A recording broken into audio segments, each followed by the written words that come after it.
Et voilà, un bâti qui a plus d'un siècle, on va lui redonner un second souffle et j'espère que c'est reparti encore pour un siècle, quoi.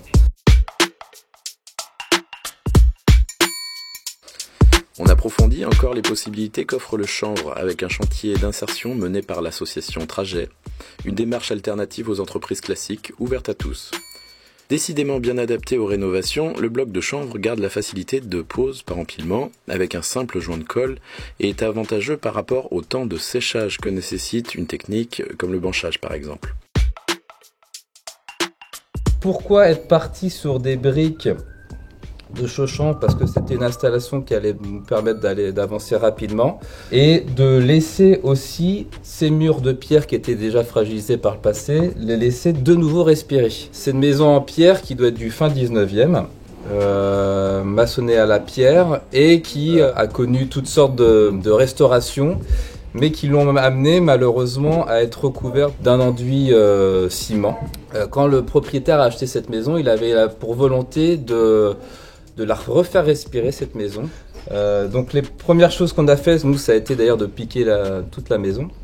On avait des tuffeaux qui étaient complètement gorgés d'eau, qui étaient presque vert fluo. Cette eau était bloquée dans ce mur et commençait à faire son œuvre et à dégrader la pierre.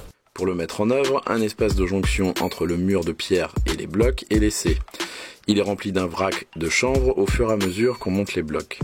Il permet d'une part de passer les câbles et vient ensuite agir comme un continuum de matière qui permet de garder toutes les propriétés de ce régulateur hygrométrique qu'est le chanvre. L'avantage de ce genre de matériaux, c'est leur perspirance.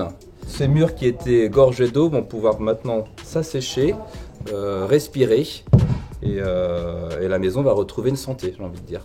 Côté finition, l'enduit que l'on peut appliquer sur les blocs doit garder les mêmes propriétés de perspirance à la vapeur d'eau. Donc là on est en train de travailler sur une finition de chaux avec de la chaîne-vote, donc de la chaux aérienne, pour sa blancheur, son éclat, son côté chocolat blanc comme aimait le souligner l'architecte. Un enduit de finition qu'on va déposer sur des briques de Chauchamp, qu'on va poser, installer, positionner par une équipe en insertion. Donc moi je suis encadrant technique, social et pédagogique. On est au sein d'Éco-Construire, une entité qui est un chantier d'insertion qui fait lui-même partie de l'association Trajet. Donc on est 4 équipes et dans chacune des équipes on peut retrouver jusqu'à 6 salariés en insertion.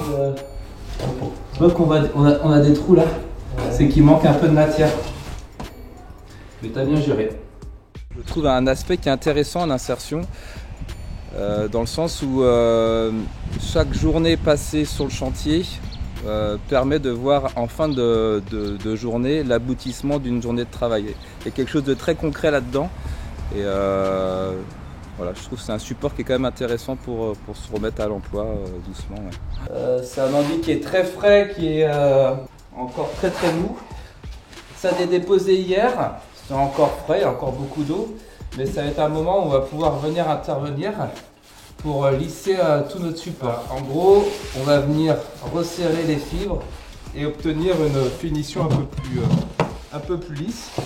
Dans mon seau, j'ai de la chaux aérienne aussi que je viens étaler de temps en temps. On veut vraiment quelque chose d'assez lisse, en tout cas c'est ce qu'on recherche nous.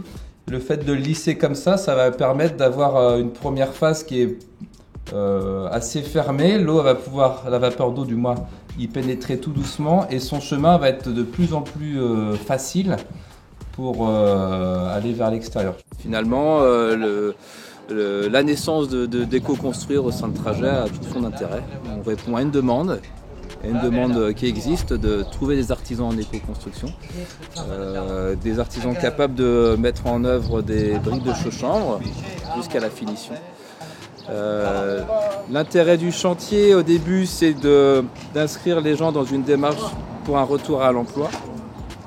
Ils n'ont pas tous un projet dans le bâtiment, mais néanmoins un projet comme celui-ci, aujourd'hui dans les équipes on a quelques-uns qui seraient intéressés de creuser encore les choses un peu plus loin dans la maçonnerie un peu plus virtueuse, si on pourrait dire ça comme ça. Voilà. Donc il y a quand même des vocations qui naissent